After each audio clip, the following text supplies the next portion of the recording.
Bienvenidos al campus de los Indies. Bienvenidos al programa donde repasamos todas las universidades de todos los equipos universitarios de fútbol americano. Como ya sabéis, cada 2 semanas hacemos este programa para explicaros un poco una universidad. Y esta vez nos hemos ido hasta el estado de Washington, a la ciudad de Seattle, para hablar de la Universidad de Washington, de los Washington Huskies. Y nada, chicos, pues eso, esta vez no nos hemos ido a una de las grandes potencias, pero creo que tiene muchas cosas muy interesantes de las que podremos hablar.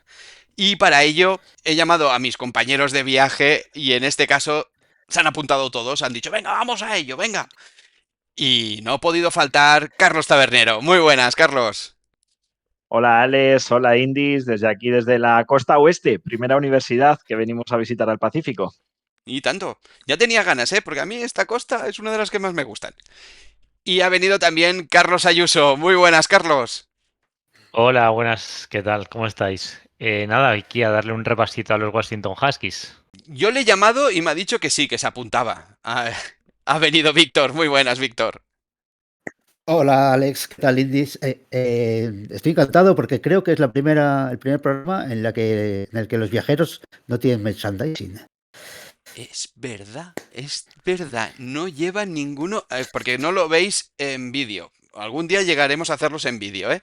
Pero esta vez van sin camisetas de la universidad.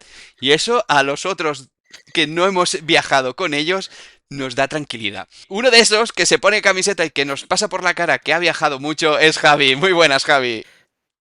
Hola Alex, ¿qué tal Indies? Lo hacemos con muchísimo cariño, ya lo sabéis, ¿eh? Como Sí, todo. lo sabemos. Pues vámonos al lío, vamos a entrar en materia, vamos a repasar un poco la historia de esta universidad. Así es, pues levad anclas porque un campus más os invitamos a hacer con nosotros un viaje en el tiempo y en el espacio. En el tiempo hasta 1989, 136 años atrás, hasta el momento en que los Huskies de Washington jugaron su primer partido de fútbol americano.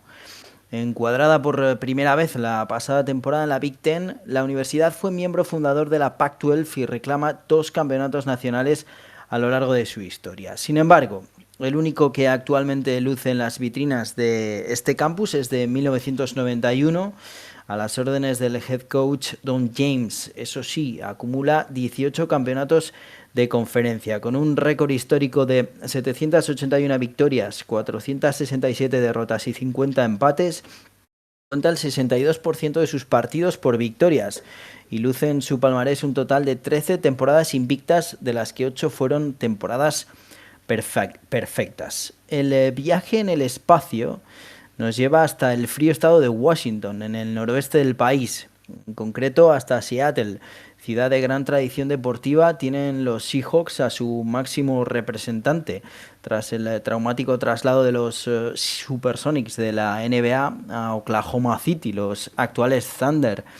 Allí se inserta el campus de UW, la Universidad de Washington, conocida por su nivel de investigación. Es la quinta del país que más invirtió en I+D+I en 2024.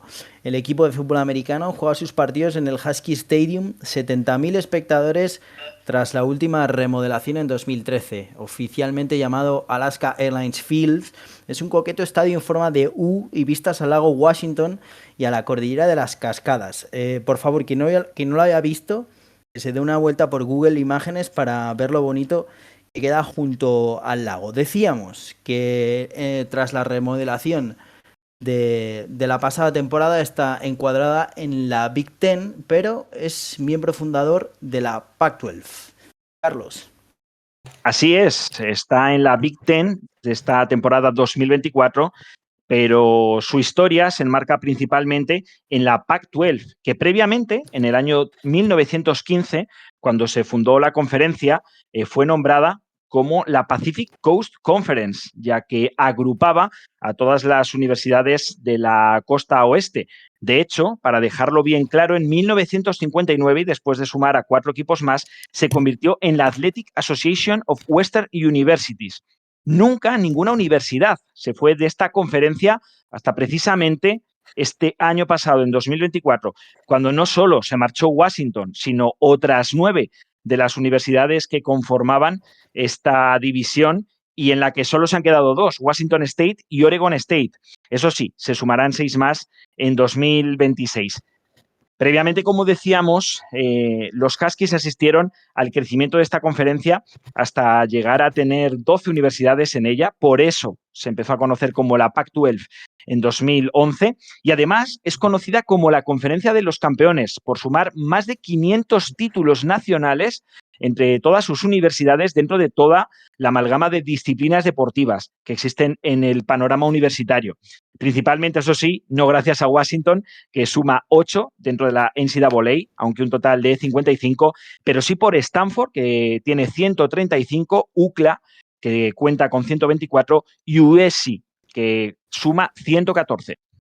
Pues un tema muy importante que nos gusta mucho también repasar es todas las trayectorias de esos entrenadores, de los coaches que han pasado por esta universidad. Sí, Alex, porque a lo largo de su historia los Washington Huskies tuvieron 4 entrenadores que pasaron más de una década en la banda. El primero fue James Phelan, lo hizo entre 1930 y 1941, guiando a los Huskies a un récord de 65 victorias, 37 derrotas y 8 empates a lo largo de 12 temporadas. Con él lograron su primera victoria en un bowl, derrotando a Hawái por 53-13 en 1938. Años después, se convirtió en el primer head coach de los Huskies en entrar en la NFL. Lo hizo primero en los New York Yankees y también en su posterior localización y denominación como Dallas Texans, que hoy, por cierto, son los Kansas City Chiefs. Phelan fue incluido en el Salón de la Fama del Fútbol Americano Universitario en 1973.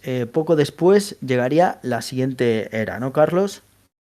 Efectivamente, la de Jim Owens, que se prolongó desde 1957 hasta 1974. Ojo, no hay que confundir a este Owens con el Heisman de Oklahoma, del que os habló Víctor el otro día. Ese era Steve y este es Jim. Y no tienen nada que ver, ¿eh? Aunque curiosamente el hijo de este Jim se llamaba también Steve. Bueno, otra curiosidad sobre Jim Owens. También jugó en la Universidad de Oklahoma. Estamos con muchas vinculaciones entre los dos últimos campus. Esto fue en los años 40 bajo la tutela de Bud Wilkinson, uno de esos entrenadores que superó las 100 victorias con los Sooners. Y allí Owens compartió vestuario con otro nombre del que también os hemos hablado en los campus, en concreto en el primer programa, el de Darrell K. Royal, que da nombre al estadio de los Longhorns hoy en día.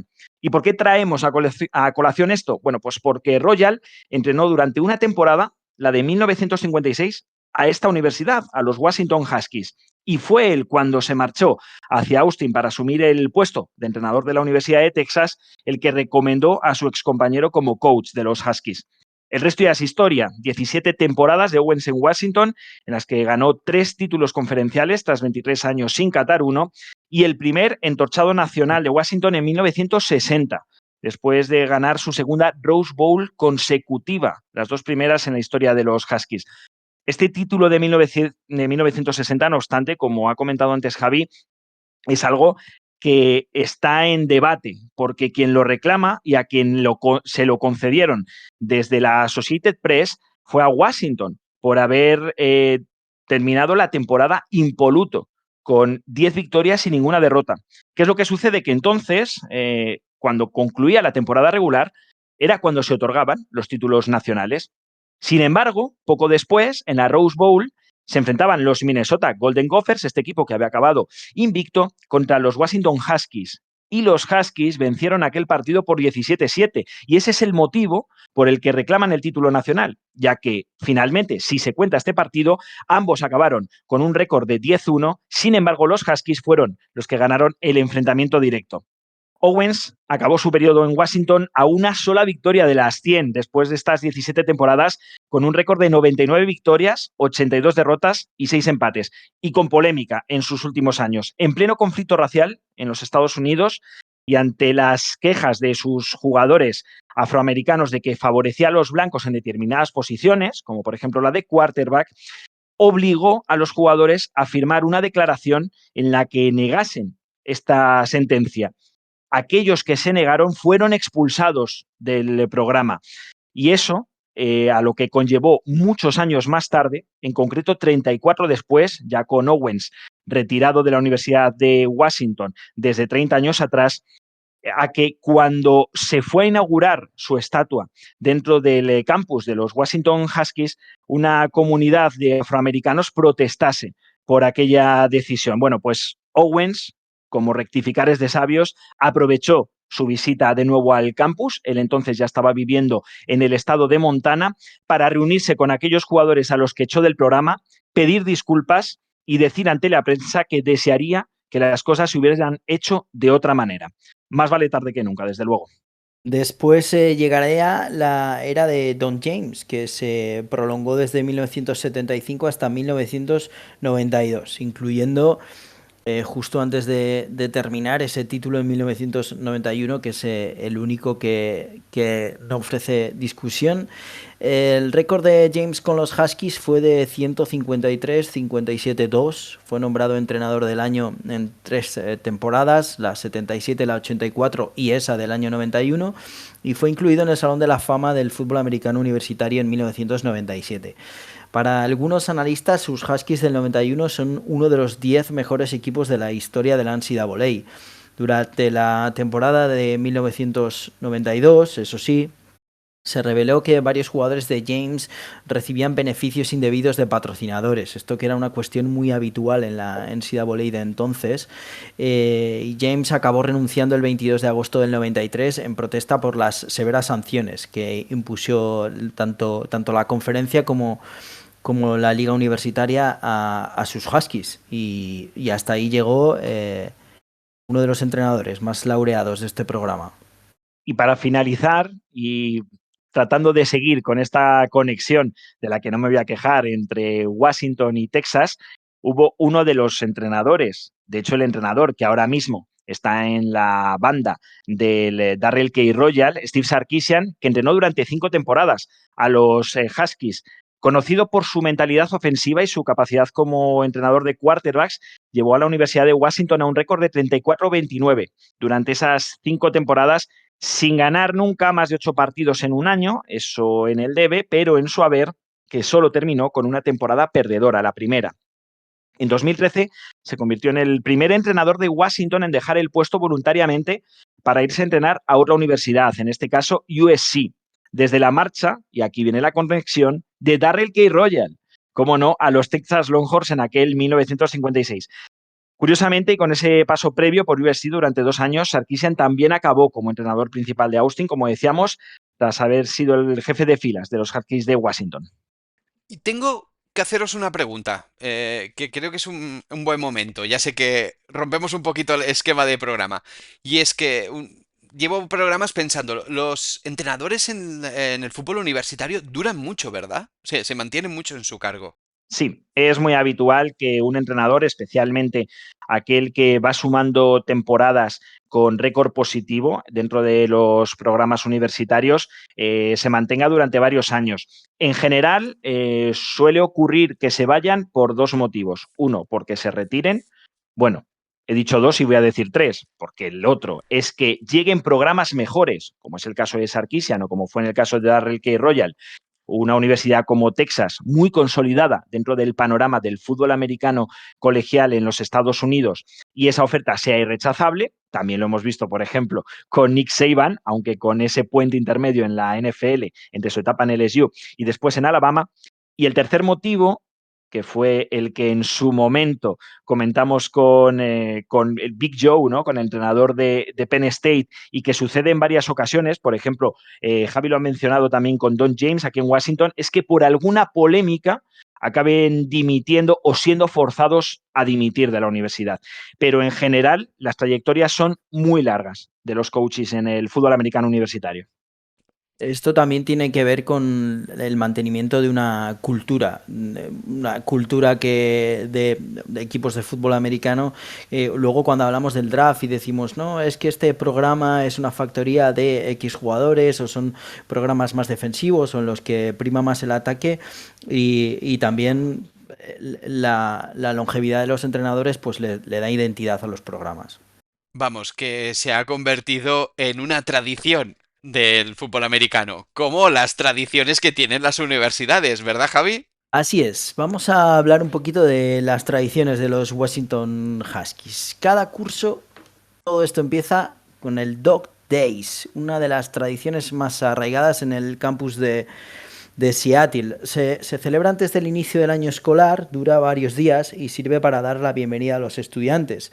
Está lleno de eventos divertidos, comunitarios, como conciertos, talleres, en fin, se utilizan como preámbulo del curso y también para integrar a los nuevos. Esta tradición tiene un momento reservado en el Husky Stadium, que es la foto W, que consiste en una fotografía más o menos cenital en la que la camada de nuevos Huskies se distribuyen por el emparrillado en forma de W. Y bueno, pues es una cosa curiosa que vuelvo a invitar a los oyentes a que se pasen por Google Imágenes y vean una de estas fotografías del Dog Days que, bueno, pues es curioso.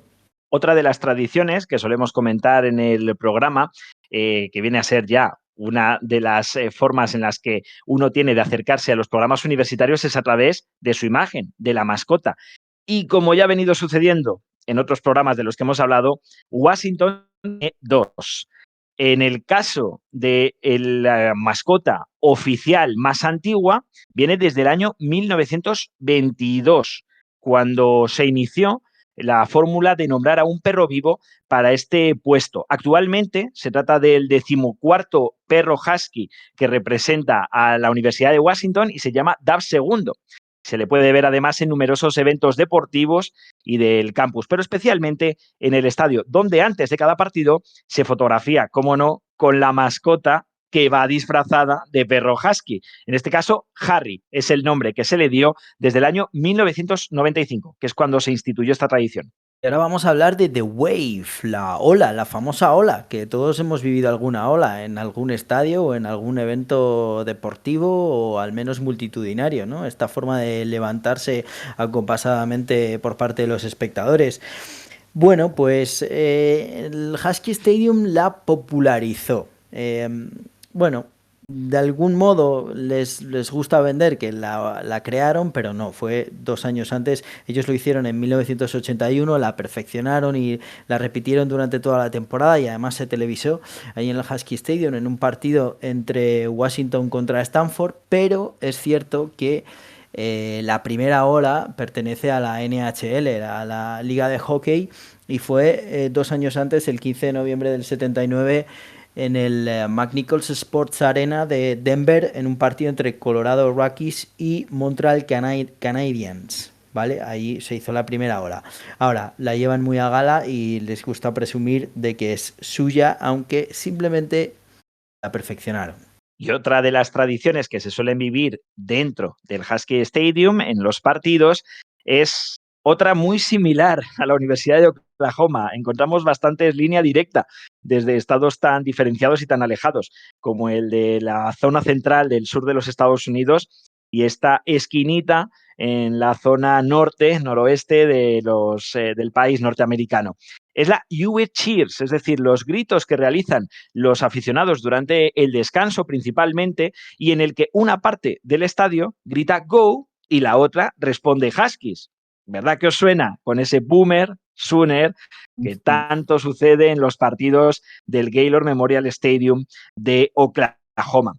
Pero además en Washington le unen la canción oficial de guerra de los Huskies, escrita en 1915 por Lester Wilson para una competición y que vaya, ojo, por su 5ª versión. Por cierto, una curiosidad. Antes hemos oído mencionar a Carlos al nombre de la mascota, ese DAB, que es una abreviatura de W, de la W de Washington. Esto yo lo sé porque soy de los Warriors y a los Warriors se le llama los Dubs, allí en el Chase Center de San Francisco. Solo ese pequeño detalle. Y ahora, si queréis, pues seguimos con cosas de los Huskies. Pues si te parece, vamos con rivalidades.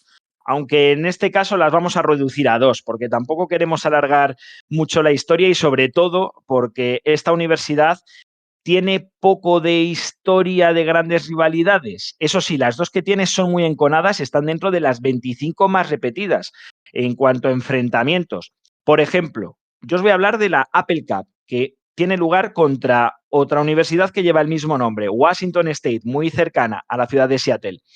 Se trata, como decía, de una de las rivalidades más enconadas porque se celebra cada año ininterrumpidamente desde el empate a 5 del primer partido que se celebró el 29 de noviembre de 1900. Sí, no pongáis esas caras, habéis oído bien. Empate a 5.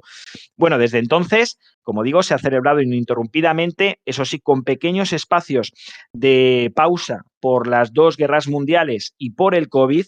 Y en el caso de esta rivalidad, el récord histórico se lo llevan los Huskies por 76 victorias, 34 derrotas o 34 triunfos de los de Washington State y 6 empates. Uno de ellos, como comentábamos, ese primer partido.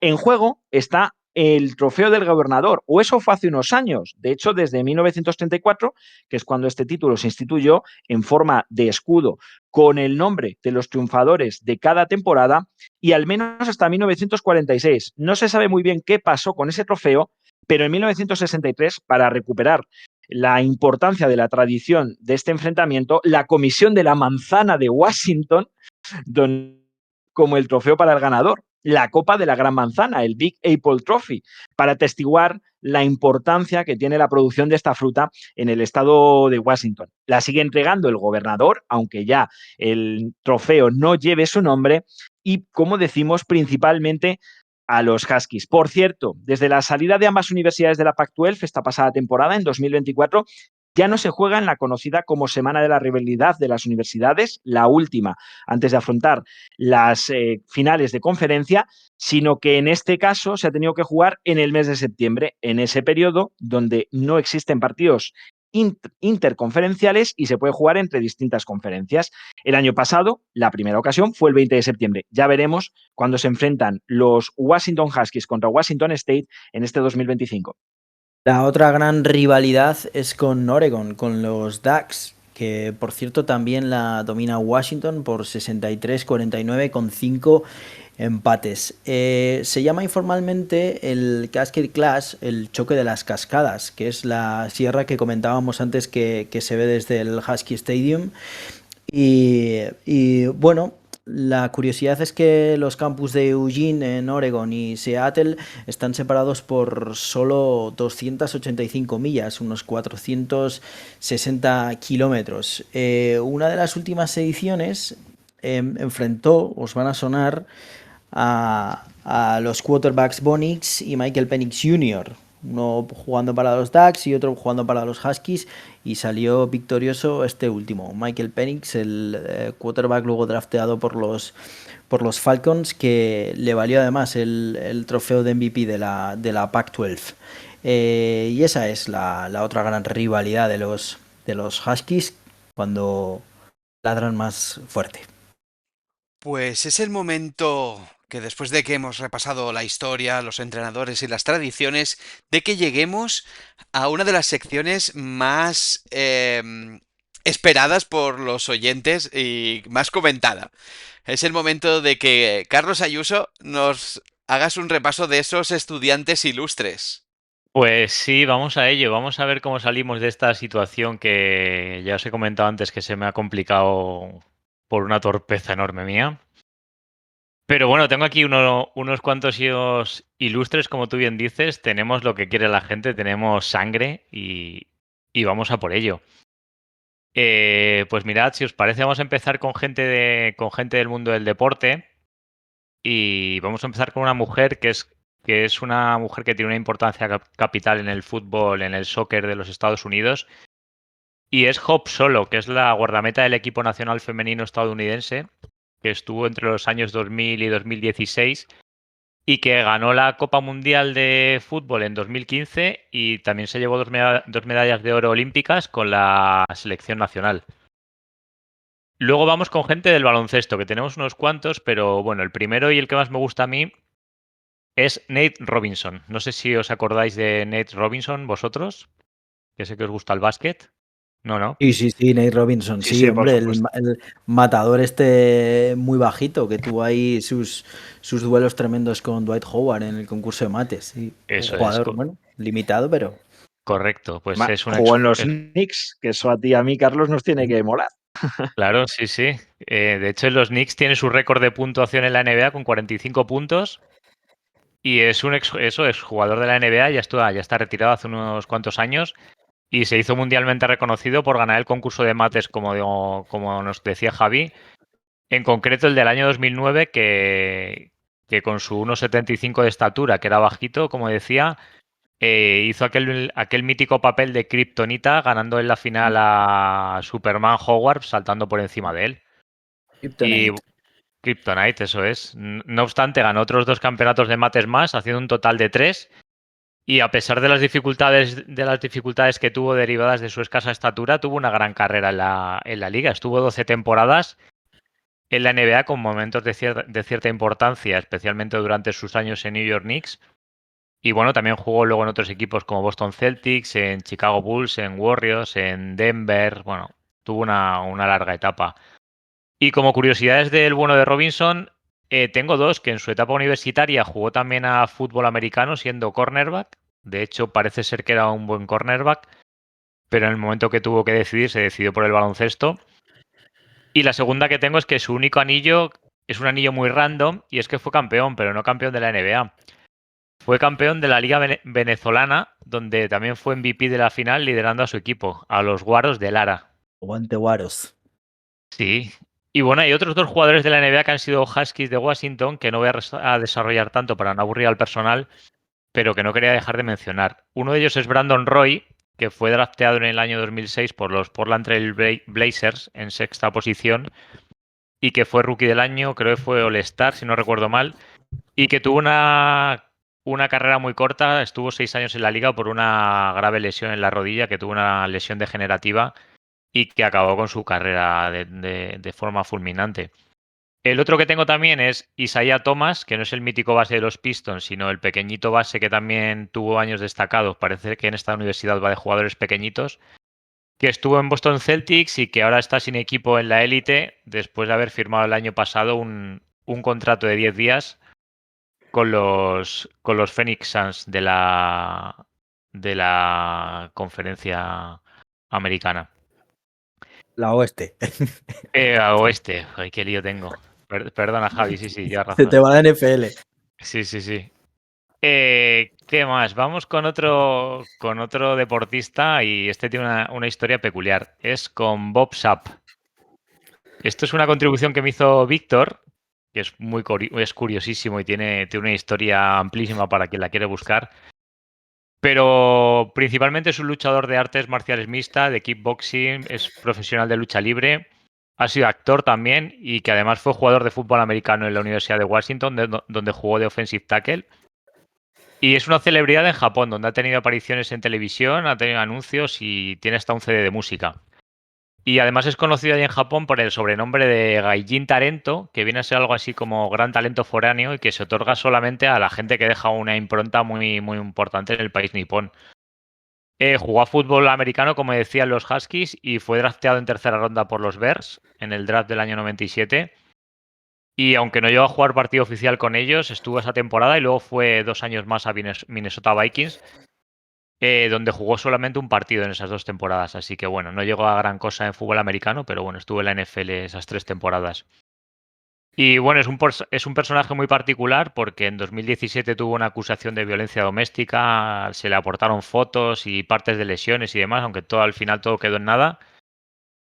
Igual que quedó en nada uno de los mayores atrevimientos que tuvo Bob Sapp, y es que en una de las vueltas del retiro que tuvo Mike Tyson, Bob tuvo el atrevimiento de retar a Iron Mike y bueno, solo fue uno de los múltiples ofrecimientos que tuvo, finalmente lo descartaron. No sé si tú quieres decir algo más, Víctor, de este personaje, que sé que lo tienes controlado y lo tuviste fichado.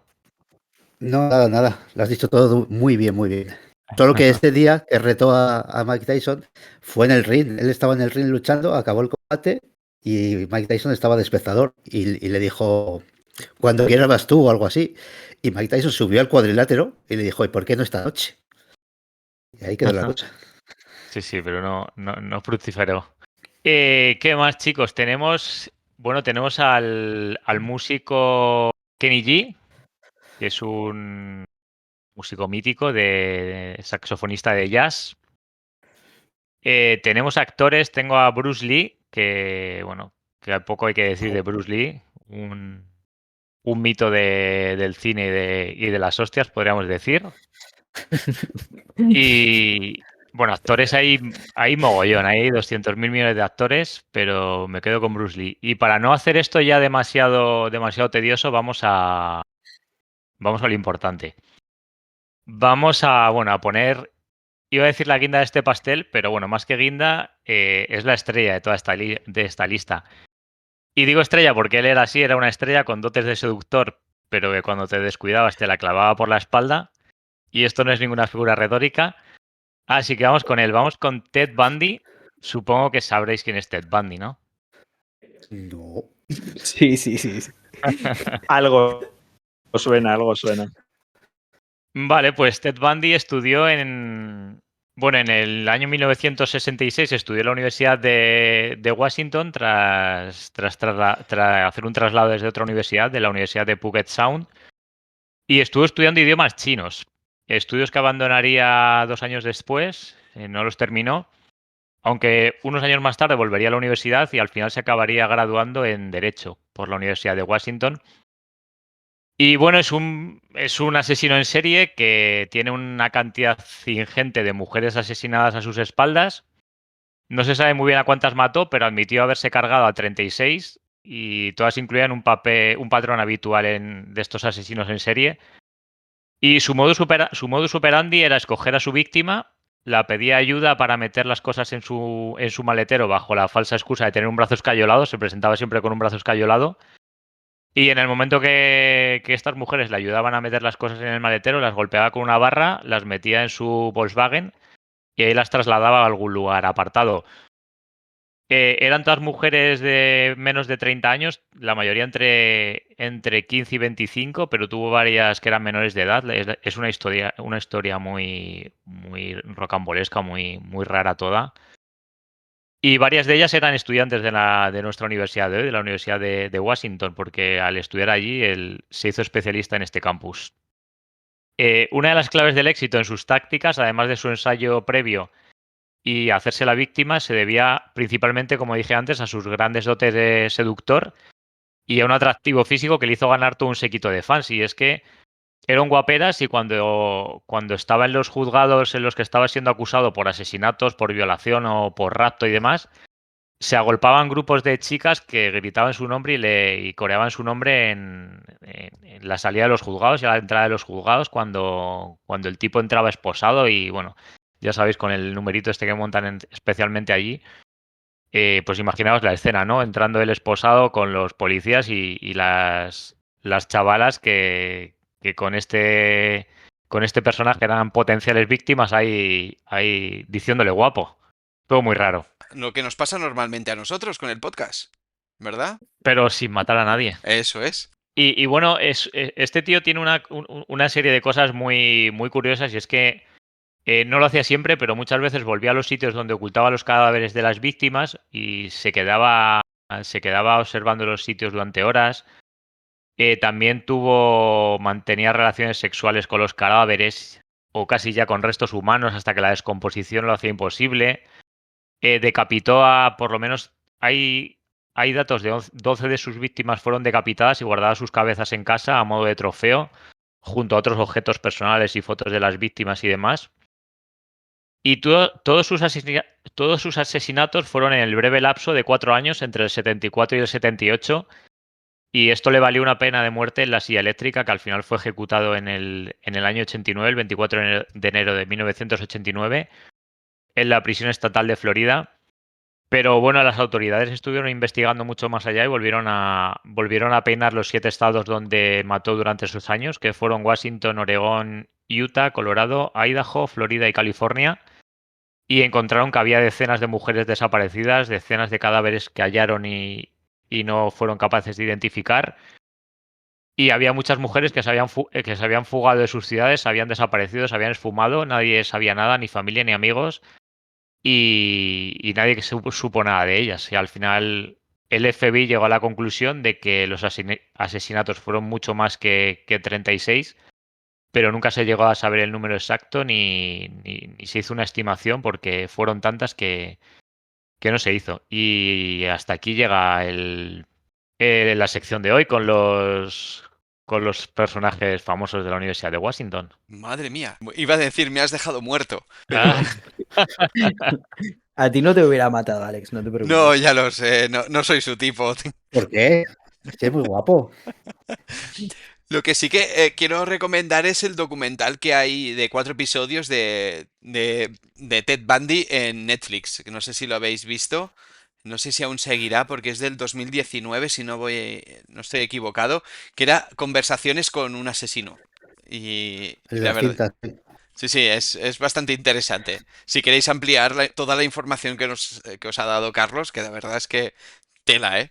Pues es lo que decimos, es la sección que más espera la gente, ¿eh? De que repasemos esos personajes históricos y que salga el asesino en serie de la universidad.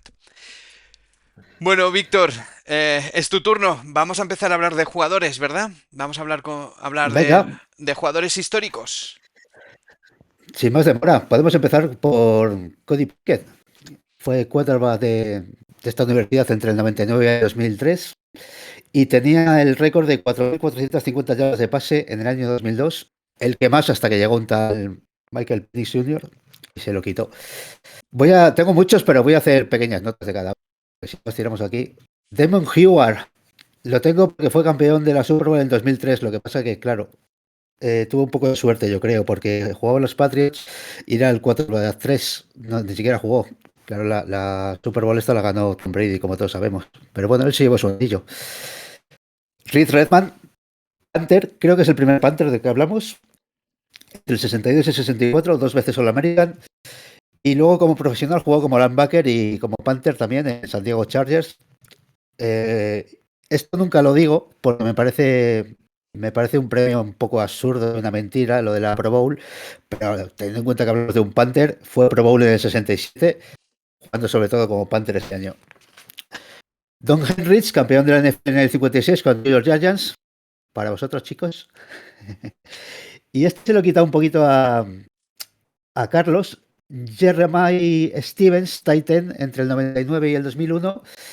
Dicen que es el más grande Titan de los Huskies, pero anotó un touchdown en la Super Bowl 40, la que pierden contra los Steelers del rookie Ben Roethlisberger.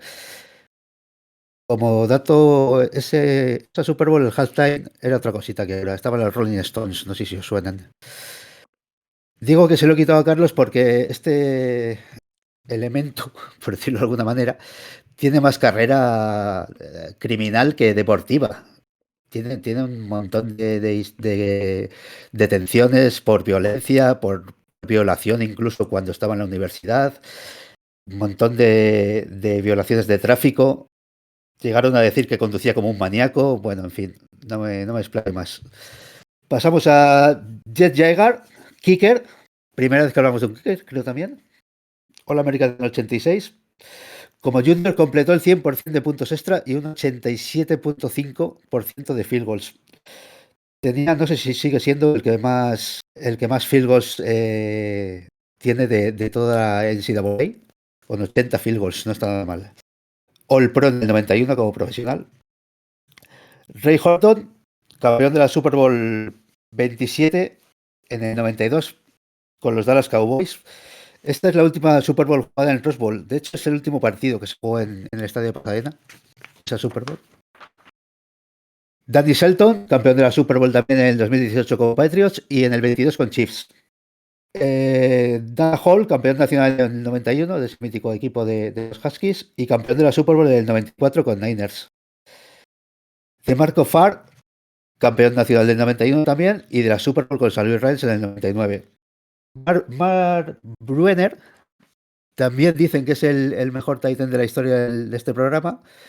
Habría que compararlo con el que he dicho antes. También campeón nacional en el 91. Uno de los más dominantes centros que ha tenido Washington. All-American en el 97. Oli Kreutz, 14 temporadas en la NFL, 13 con los Bears, una con Nola. All-Pro en el 2006. Y tengo dos quarterbacks. Mark Brunell, quarterback campeón nacional del 91, zurdo, lo cual es curioso, hay pocos, campeón de la Super Bowl en el 2009 con 39 años en los Saints, Lo que pasa que él no jugó, claro. Esto también la ganó Drew Brees. Líder de la liga en el 96 en yardas con los Jaguars, con 4.367. Y uno que le va a gustar mucho a Alex, que es Sonny Six Killer. Me acerco también a la sección de Carlos aquí. Six Killer fue 4 entre el 70 y el 72 y es nativo americano. Pertenecía a la familia Cherokee, o a la comunidad Cherokee. Fue undrafted en el 73 y luego no llegó a jugar creo que no llegó a jugar en la NFL. Jugó en Philadelphia Bells de la World Football League en el 74 y en el 75 se fue a The Hawaiians y en ese mismo año esta liga desapareció. Creo que tuvo unos problemas de pagos, fueron unos cuantos jugadores y a las 2 semanas así colapsó la liga entera. Reggie Williams, receptor All-American en 2002. Ese año alcanzó las 1.454 yardas. En NFL jugó con los Jaguars, donde solo logró 2.322 en 5 años. Nada que ver. Mario Bailey, campeón nacional 91 y All-American. Este podría decirse que es el mejor receptor que jugó en los Huskies. Hugh Matt-Heleny, Hall of Fame y 2 veces All-Pro. Otro de los mayores running backs de la historia de los Huskies. Lawyer Millow, defensive back, All-American del 95, campeón de la Super Bowl en el 2001 y All-Pro en el 99. Corey Dillon, running back en el 96, líder del 96 de la Pac-10 en yardas, 1.555 y de touchdown, 22. En la NFL jugó del 97 al 2003 en Bengals y del 2004 al 2006 en Patriots. Gana la Super Bowl del 2004. Napoleon Kaufman dicen que es uno de los más divertidos de ver, de los running backs más divertidos de ver que jugaron en los Huskies. Fue campeón del 91 también. Steve Edman también campeón del 91, jugador defensivo del año de la Pac-10 en el 90 y en el 91 y número 1 del draft en el 92 para los Colts. Creo que es el único número 1 de Washington. Y el que tiene todo el mundo como el que más grande es Warren Moon, quarterback undrafted, pero Hall of Fame, ganó el Walter Payton en el 99, en el 89, perdón, líder de la liga en yardas en el 90 y el 91. Y luego como mención especial tenemos a Kevin Coogan, que fue campeón de la Super Bowl en el 92 y en el 93. Esto es un unicornio, ya no se ve, con los Dallas Cowboys. 2 Super Bowls seguidas con los Dallas Cowboys. Ben Davidson, All-Pro en el 67, campeón de la NFL en el 61 y en el 67 gana la AFL con Raiders y pierde la segunda Super Bowl precisamente contra Green Bay, su ex equipo. Y la última mención que me parece a destacar es la de Arnie Westminster, defensive tackle, que fue 5 años seguidos All-Pro, 49, 50, 51, 52 y 53. Hasta aquí llega mi aportación. Bueno, pues un buen repaso a esos jugadores históricos de esta universidad. Muy buen trabajo, Víctor, como siempre, ¿eh? Bueno, se hace lo que se puede, gracias. Pero nada que ver con el trabajo que me he preparado para explicaros los jugadores que han pasado por la Universidad de Washington, por los Washington Huskies, y que ahora mismo están jugando en la liga de primavera, la United Football League. Y es que ya antes de empezar a grabar le he pasado un pantallazo a Víctor diciéndole, mira lo que he currado esta semana. Y es Sí, que yo me voy a echar una siesta porque va para largo, ¿no? Sí, va para largo, va para largo. O sea, si queréis ir... Yo sé que este es un tema muy, muy interesante, pero que va a ser denso. Y es que vamos a empezar hablando de Waydon Mickens, el wide receiver de los DC Defenders, y de Josia Bronson, un defensive line de los Memphis Sobots. Y hasta aquí la aportación de los Washington Huskies en la UFL actual. O sea que he trabajado un montón, esta semana. Vaya trabajazo. Felicidades. Gracias. Ha Era sido... su mogollón. Hay que empezar a elegir las universidades por la cantidad de jugadores que tengan en la UFL, ¿eh? Porque aquí veo yo mucho desequilibrio en el reparto del trabajo. Entre ocurre, asesinos y UFL está desequilibrado, ¿eh? Eso me habéis dado el poder de dirigir el programa, pues eso, me he quedado con la parte de mucho trabajo para mí. Pero bueno, no solamente de UFL viven los jugadores, también van a la NFL, esa liga que dicen que está bastante bien, ¿verdad, chicos? Esa Eso liga dicen. menor. Sí, es lo que decían, ¿no? Que es para completar los domingos, para pasar bien los domingos, porque como el sábado hay college, pues el domingo hay que hacer algo. Y por ello vamos a repasar un poquito los jugadores que han estado, están actualmente en activo en roster de equipos de la NFL. Y yo tengo que destacar si me dejáis, comenzaré yo destacando un par de ellos que me gustan mucho. Y uno de ellos es Buda Baker, el safety de Arizona Cardinals. La verdad a mí es un jugador que me gusta mucho y ya os lo dije que no tengo alguna fantasy elegido porque es un tío bastante potente. Y otro jugador que también de una posición defensiva que también me gusta mucho es Vita Vea, el defensive tackle de los Tampa Bay Buccaneers. ¿Tenéis algún jugador que aparte de los que vamos a mencionar ahora, que os llame mucho la atención? Yo ahorita vea, como anécdota diré que a mis colegas que no entienden de este deporte, siempre lo enseño como ejemplo de fijaros que este tipo juega profesionalmente, ¿eh? Porque es una mole de 160 kilos. Sí, sí, sí, Parece increíble, ¿eh? es un tío muy grande, muy grande.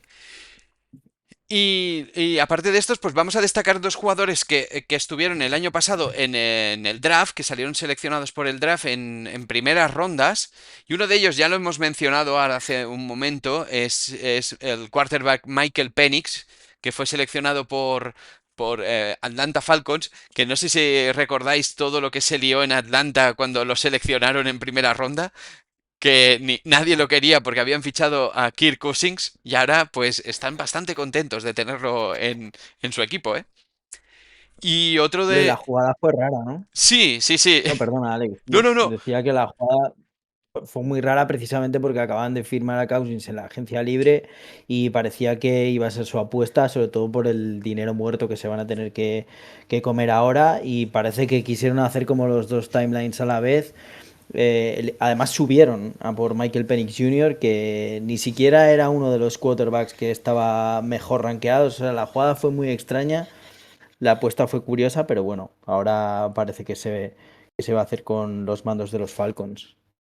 Y ahora visto en perspectiva, ¿no pensáis que estaba todo planeado y les ha salido muy bien? Yo si fuera Cousins me estaría pensando mal. Yo creo que pensado no estaba porque de hecho a los dos implicados fue a los que menos le gustó, parece, ¿no? Porque Cousins en su día se quejó que le llegaba un quarterback, Penix también se quejó que iba a un sitio en el que no iba a ser titular, que saliendo tan arriba no tenía opciones de coger el equipo. Al final eso salió bien porque Cousins hizo una temporada horrible, Penix está como titular. Y bueno, además tampoco eran jugadores que se pareciesen en nada, uno diestro, otro zurdo. En cuanto a atleticismo tampoco nada que ver. Eran como muy antagónicos.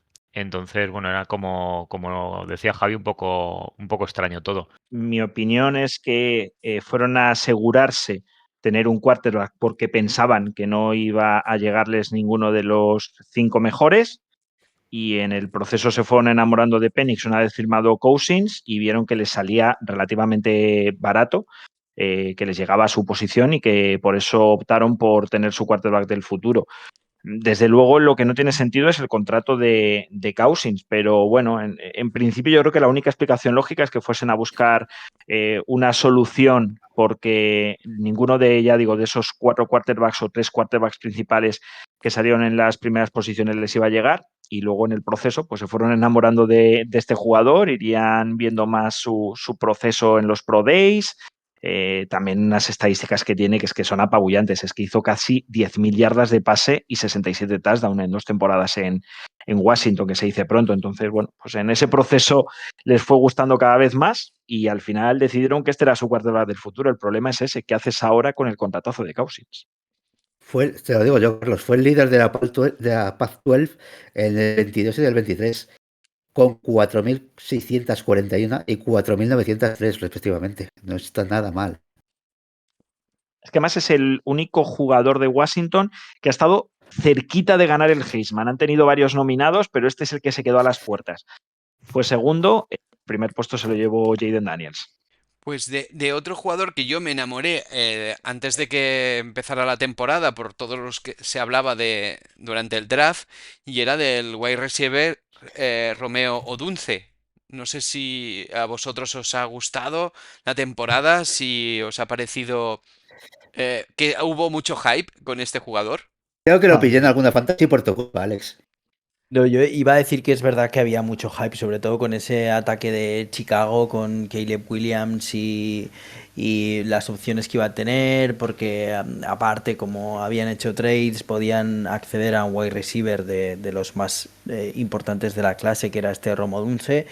Y bueno, luego como la temporada de Chicago ha sido pelín decepcionante, pues ha salido un poco perjudicado. También Caleb Williams es un quarterback que bueno, que le cuestan esas primeras lecturas, luego es verdad que tiene muchísimo talento para hacer dropbacks larguísimos y lanzar en plataformas móviles con pases majomescos y alguna gran jugada tiene con Romo Dunce, pero bueno, es un wide receiver que creo que tiene mucha proyección y que le veremos ir para arriba en las siguientes temporadas.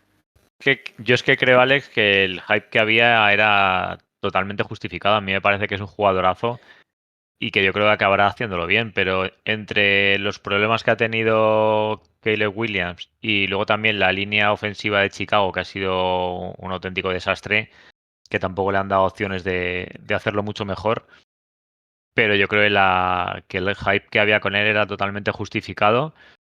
Y ya me gustaría dar paso a Carlos, por favor, que nos diga lo que estaba diciendo que no se ha escuchado Que no lo con, repita, Nada, por una... favor. con el cruce de Mejor, palabras. No, no, adelante, por favor, Carlos. mejor, ¿Cómo era? mejor ¿Cómo era? ¿Cómo era? que quede para nosotros, que quede entre el grupo de los del campus. Alex, ¿tú cómo ves ya no a Romeo Dunce esta temporada, sino para futuras temporadas? Es decir, ¿tú crees que el hecho de que Keenan Allen no vaya a estar le beneficia? Sí, yo creo que le abre más posibilidades de estar, de jugar, ¿no? De tener más pases, más recibir, más participar un poco más de lo que se promediaba, se esperaba o se escuchaba de los expertos antes del draft, como lo comentaban, porque recuerdo algún programa del querido Quique Garay que ponía a este hombre por las nubes, ¿no? Decía que Odunze iba a ser la gran estrella, la gran revelación y que nos iba a sorprender a todos. Y yo me vine arriba con él. Entonces, pues claro, me esperaba un poco más. Puede ser que también eso, me dejé llevar por ese hype, pero que sí, que seguramente es un tío que en un futuro yo creo que será un wide receiver que tendremos, lo mencionaremos mucho. Veo que os gusta mucho Romeo Dunce, pero sigo pensando que le gusta más a Julieta. Ahí está. Si no lo dices, Ahí revienta. estaba. Ahí estaba. Lo estábamos deseando, lo estábamos deseando. ¿Cómo hay un ¿A jugador? que te arrepientes de preguntar, Carlos? No, no, no, para nada. Quería escucharlo en antena y en directo y bien claro como ha sido ahora. Como también estábamos esperando, sobre todo Javi está esperando que digamos el nombre de un jugador, ¿verdad, Javi? ¿No será acaso Trent McDuffie? ¡Efectivamente! Sí, bueno, Trent McDuffie a mí es un jugador que me gusta mucho y me parece una pieza muy versátil para los esquemas de Españuelo. Él ha tomado el rol de cornerback 1 tras la marcha del Jarius Smith, que no se le pudo pagar la temporada pasada.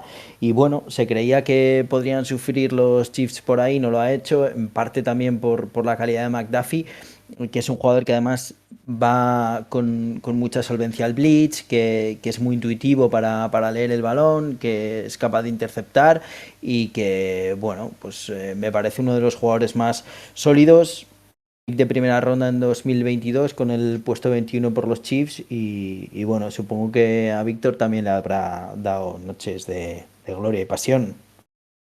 Totalmente, me gusta muchísimo. Mucho, mucho, no tengo más que decir. Y para no alargarnos más, voy a mencionar unos cuantos jugadores y luego os lo vais diciendo los que más os gusten. Como por ejemplo Kate Oughton, el tight end de Buccaneers, o Troy Fautanu, que me encanta ese nombre. Es que es un nombre con mucha sonoridad, el offensive tackle de Steelers. No sé si tenéis algún jugador más que a destacar de los Huskies. Sí, sí, Jake Browning cuando estuvo Burrow lesionado no lo hizo nada mal. No, no va a hacer mucho más porque no va a tener más protagonismo, pero estuvo solvente. Un quarterback asiadito que dicen los expertos. Y yo tengo un par más que hay que mencionar. Yo creo que uno es Jalen McMillan, el receptor de Tampa Bay, que este año ha hecho una temporada muy por encima, por lo menos de lo que yo esperaba. Ha tenido muy buenos partidos y ha dado muchos réditos a los Bucaneros.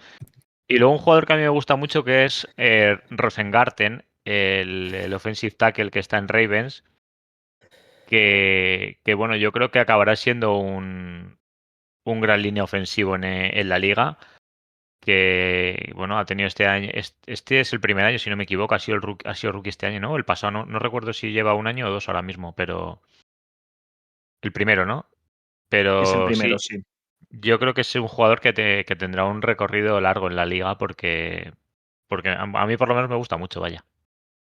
Fue junto a Fautanu los dos grandes pilares de la línea ofensiva que mantuvo sano a Penix para llegar a esa final por el título nacional en 2023, que era la primera vez que llegaban los Huskies desde que existen los playoffs. A mí la verdad es que me parece un línea sensacional. Y otro jugador que también quería destacar de esta universidad es Byron Murphy, el cornerback de los Vikings, que también me parece un superclase, uno de los jugadores que mejor va en cobertura y que creo que también tiene mucha inteligencia a la hora de atacar el balón en determinados pases rifados, ¿no? Es capaz ya no solo de droparlo, sino en ocasiones de interceptarlo y poder recuperar el balón para su equipo. Así que creo que Washington ha ido creciendo con los años y en esta última década está aportando jugadores más que interesantes a la NFL. Bueno, pues ya hemos repasado un poquito los jugadores principales de los Washington Huskies en la NFL y es el momento que pasemos a explicar cómo les fue la temporada a este equipo. Pues si os parece, esta vez lo vamos a hacer con una comparativa de lo que ha sido la campaña 2024 y lo que fue la exitosa temporada de 2023, porque los Huskies este año han notado principalmente el cambio de conferencia, han pasado de un 14-1, es decir, 14 triunfos y una derrota en 2023, una temporada impoluta en la Pac-12 en su última campaña en esta conferencia, con un 9-0 que les llevó a lograr el último título en esta conferencia durante su estadía, ganando a Oregón por 34-31 a uno de sus dos grandes rivales y a llegar además por primera vez, como comentábamos antes, al National Championship Game, después de ganar a Texas Longhorns en las semifinales. Eso sí, la final contra Michigan fue el único partido que perdió en toda la temporada, por 13-34.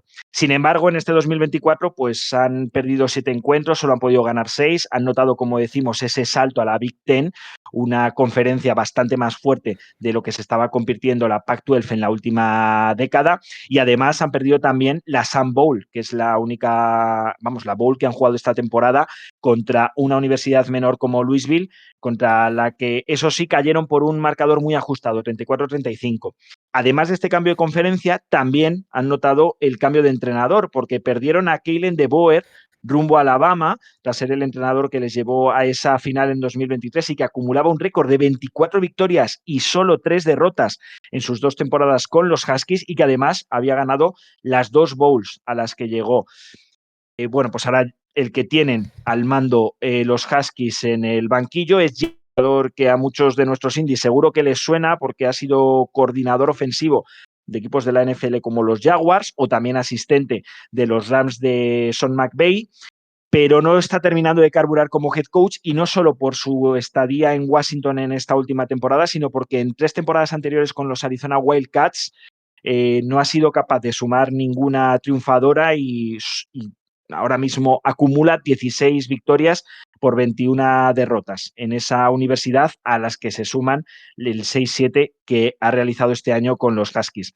Y por último, y principalmente, han notado la marcha de sus estrellas. Es que no hay que olvidar que Washington Huskies en 2023 llegó a esa final con jugadores que hemos nombrado ahora, que están en la NFL triunfando desde su primera temporada. Michael Penix, Romeo Dunce, Roy Fautanu, Rosengarten, Jalen McMillan y también Jalin Polk, que es verdad que su primera campaña en los Patriots no ha sido muy exitosa, pero sí que fue un jugador que aportó mucho para los Huskies la temporada pasada. Bueno, los sustitutos pues no han destacado especialmente. Will Rogers, un quarterback del que hablaremos ahora de cara al draft, llegó de Mississippi State con un aura de haber logrado varios récords en esta universidad y sin embargo se ha quedado en unos números muy discretos con 14 touchdowns y 7 intercepciones.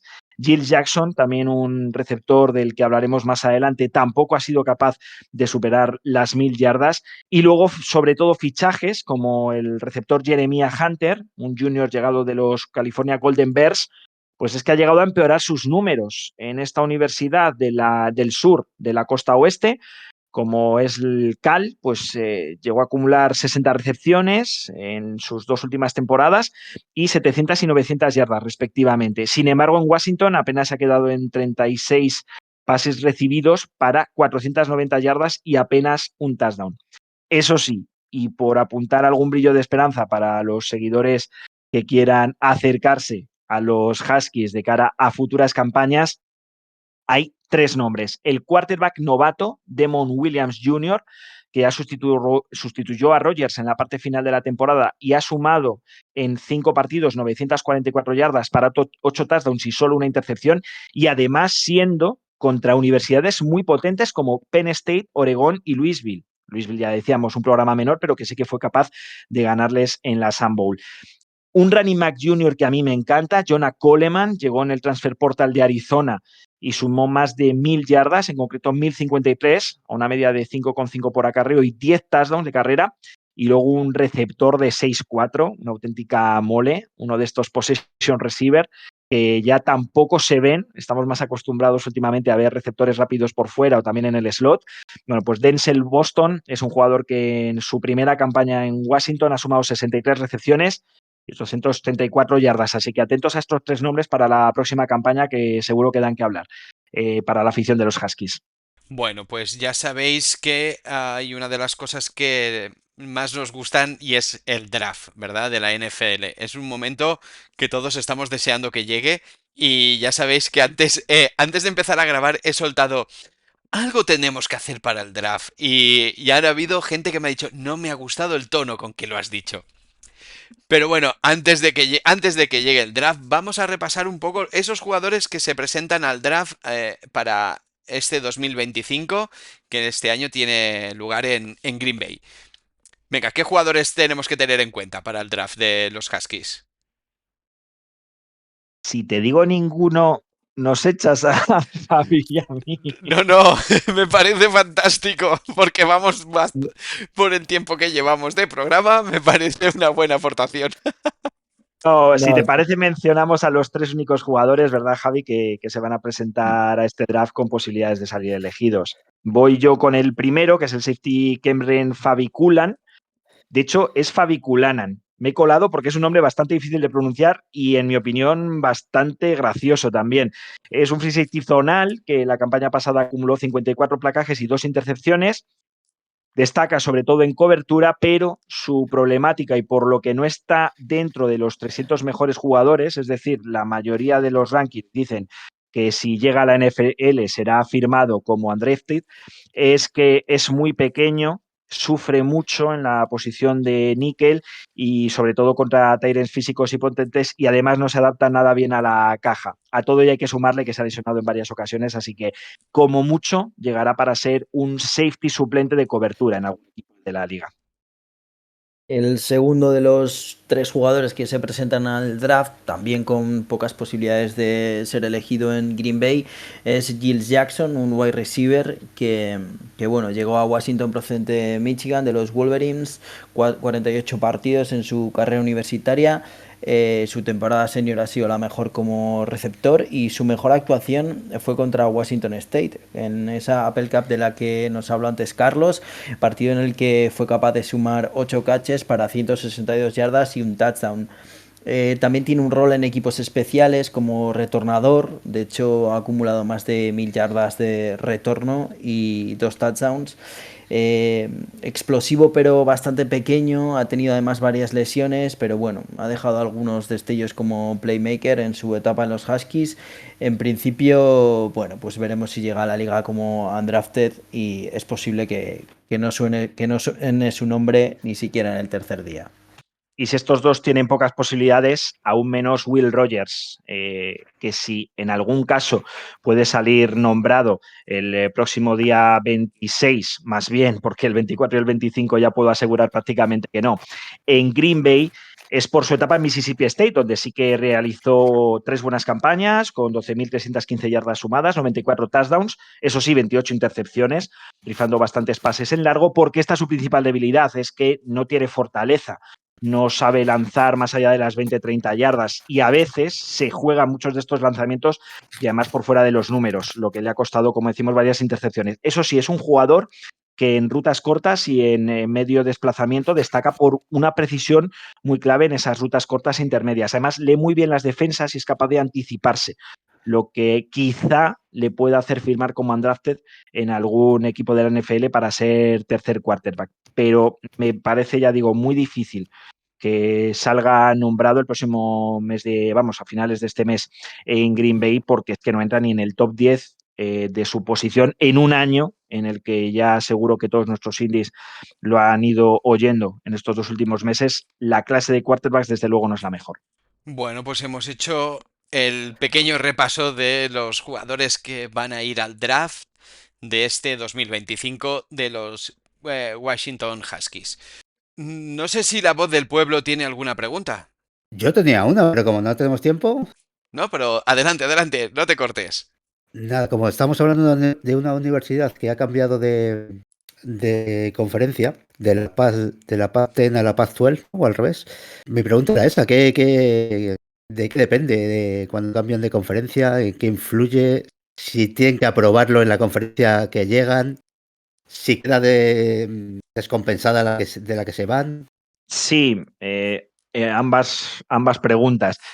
Tiene que aprobarlo la conferencia a la que llegan, suelen ser acuerdos que buscan universidades principalmente que han encontrado que en la conferencia en la que estaban no tienen quizá la competitividad que se requiere para alcanzar los playoffs. Ahora que además el número de plazas en estos playoffs ha aumentado, pues muchos equipos han querido buscar estar en conferencias más fuertes para, bueno, pues lograr lo que sucedió el año pasado, ¿no? Que la SEC y la Big Ten han metido 4 equipos de 12 dentro de esos playoffs cada uno y las otras 4 han sido conferencias en las que solo ha podido llegar el ganador. La Pac-12 es un caso muy concreto y muy determinado porque se ha quedado prácticamente vacía.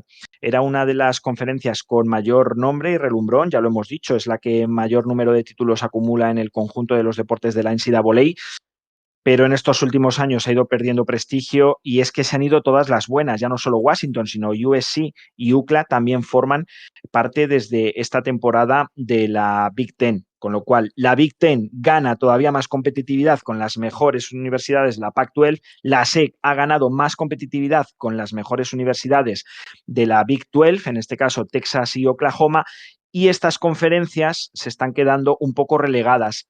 ¿A qué puede llevar esta situación? Bueno, pues a que al final, y hay cierta preocupación, los programas fuertes cada vez lo sean más, especialmente también con los acuerdos comerciales que permiten a los jugadores cobrar por la publicidad, y que las universidades que estaban haciendo normalmente la goma y que un caso bastante claro de ello, pues se vayan quedando para atrás. Washington no ha querido perder el tren y ha dicho, voy a intentar ser competitivo en la Big Ten. Vamos a ver cómo le va. Desde luego llegaba en el mejor momento, después de haber sido subcampeón nacional. Lo que pasa es que los jugadores que tenían que haber dado el rendimiento no lo han hecho en esta última temporada y ahora va a tener que reconducir su programa con el nuevo entrenador, con Jeff Fish, para ver si son capaces, ¿no?, de competir con 4 auténticos dinosaurios, con 4 auténticos monstruos del fútbol americano universitario como son Ohio State, Michigan, Oregon y Penn State. Interesante, la verdad es que estas historias a muchos se nos escapa y con estas preguntas vamos aclarándolo bastante. Pues nada, hemos llegado al final del programa. A un programa que en un principio decíamos que no íbamos a encontrar gran cosa. No sé si os acordáis que solamente tendríamos un asesino y poco más. Pues no, le hemos sacado bastante jugo a esta universidad. Pues lo dicho, muchísimas gracias, Javi. La verdad que como siempre, muchas gracias. Muchas gracias a ti, Alex, y que los indies se cuiden del oscuro espíritu de Ted Bundy. Muchísimas gracias, Víctor. Muchas gracias. Buscaremos la próxima universidad que haya muchos jugadores de NFL para que pegues palo por lo menos. Gracias. Muchísimas gracias, Carlos Ayuso. Muchas gracias a ti, Alex, gracias a los otros tres y nada, nos escuchamos en la próxima. Y muchísimas gracias, Carlos Tabernero. Muchas gracias, Alex. Gracias a todos, chicos. Y a ver si huimos ya del frío helador de Seattle y volvemos a esas temperaturas cálidas de la SEC que tanto nos gustan.